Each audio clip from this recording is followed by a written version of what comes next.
تعتقد بأن المباراة النهائية ستلعب الآن بين الزمالك ونادي نهضة بركان، لكن كل هذا سيكون هباء منثورا لو يكون هناك قرار من الطاس سواء قبل إجراء المباراة النهائية أو حتى بعد إجراء المباراة النهائية. لأنه حتى لو تستمر الكاف في غطرستها وتمضي قدما وتلعب المباراة النهائية، إذا كان هناك قرار صادر من الطاس في صالح اتحاد العاصمة فستكون الكاف في وضع فضيحة، يعني وضع سيء. تبرئة نفسه من اتهامات تعيينه الحكام واليد الخفية التي يملكها داخل أروقة الكاف، وقال لو كنت أملك هذه اليد الخفية وأعين الحكام لكنت قدت المغرب للتتويج بكأس إفريقيا. أخي العزيز، حتى تستطيع أن تقنع الحكام بمساعدتك، أولا يجب أن يكون لديك فريق جيد داخل أرضية الميدان. هناك يستطيع الحكم أن يساعدك بعض الشيء، ولكن يا لقجع أنت لم تكن تملك منتخبا قويا قادرا على مقارعة الكبار في إفريقيا، لم تكن تملك منتخبا قويا قادرا على التتويج بكأس إفريقيا، وهذا بشهادة الإخوان المغاربة. نعم. الذين يهاجمون المنتخب مؤخرا هجوما. وكأس العالم لا تشبه كأس إفريقيا، يقول لك المغرب وصل إلى المرتبة الرابعة. كأس العالم حتى في كأس العالم احنا كنا في قطر. كأس العالم يبقى إنجازا تاريخيا للأشقاء المغاربة، ولكن كأس العالم لا تشبه كأس إفريقيا جدا ومظهر قبيح أمام كل بلدان العالم. يعني منافسة تنتهي ويعلن الفائز فيها ثم تطلب منهم المحكمة الرياضية أن يعيدوا هذه المنافسة. كان على الأقل يعني من الكاف لو كان لديها حسن نية وكان لديها نفس المسافة في التعامل مع الأطراف.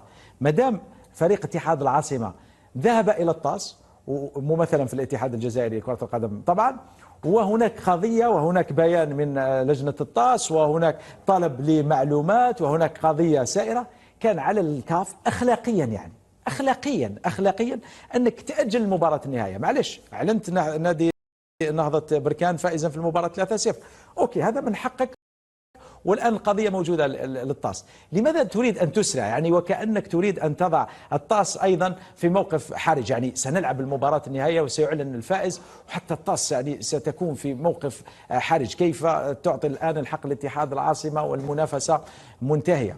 لكن ربما سينقلب بالسحر على الساحر إذا ثبت بالقانون وبالأدلة بأن اتحاد العاصمة معه كل الحق وبأن الطاس أعطته حقه، فستكون فضيحة تاريخية. يعني لم أشاهد طيلة حياتي وطيلة مسيرتي المهنية منافسة تنتهي ثم بعد ذلك تطلب بالطاس إعادة هذه المنافسة.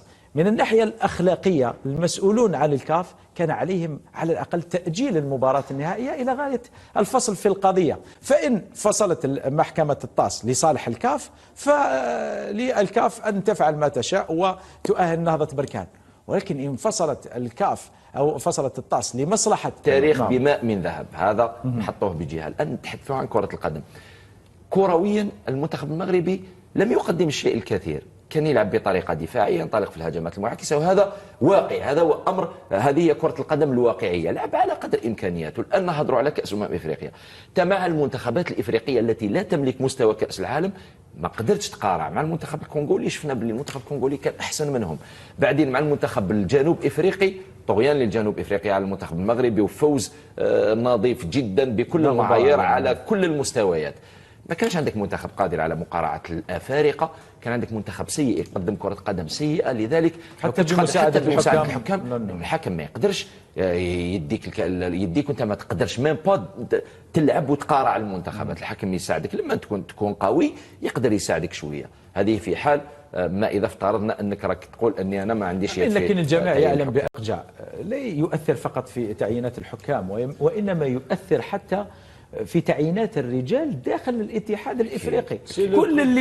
كل اللجان موجود. ومنتظر غدا ان شاء الله غتكون مباراة رائعة جدا بين نهضة بركان وفريق الزمالك في نهائي كأس الكونفدرالية الافريقية لكرة القدم. أخوتنا الجزائريين كما سمعتوا كيقولوا بأن الطاس غتحكم لصالح اتحاد العاصمة وأنه الكاف سيوضع في مهزلة تاريخية، وكأن هاد الكاف هادو حتى هما مهابل ومسطيين في حال الإعلام الجزائري ما عارفين شنو كيعملوا.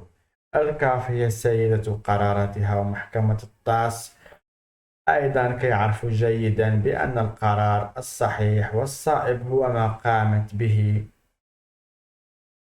الكاف، ولا يمكن أبدا أن يتغير هذا القرار. غدا إن شاء الله غادي نتفرجوا في نهضة بركان وفي الزمالك، ونتمنى أننا نستمتعوا بهذه المباراة، واللي غادي يفوز بصحته وسلامته حنا ما عندنا شي إشكال. المغاربة والمصريون يلعبون كرة القدم، هذا كل ما يهمنا جميعا. أما الجزائريون لا زالوا وللأسف الشديد تتحكم فيهم الأهواء، تتحكم فيهم ناس مرضى، وللأسف كل همهم الخريطة ديال المملكة المغربية، ونسوا الشعب ديالهم وتداو على اتحاد العاصمة ظلموها.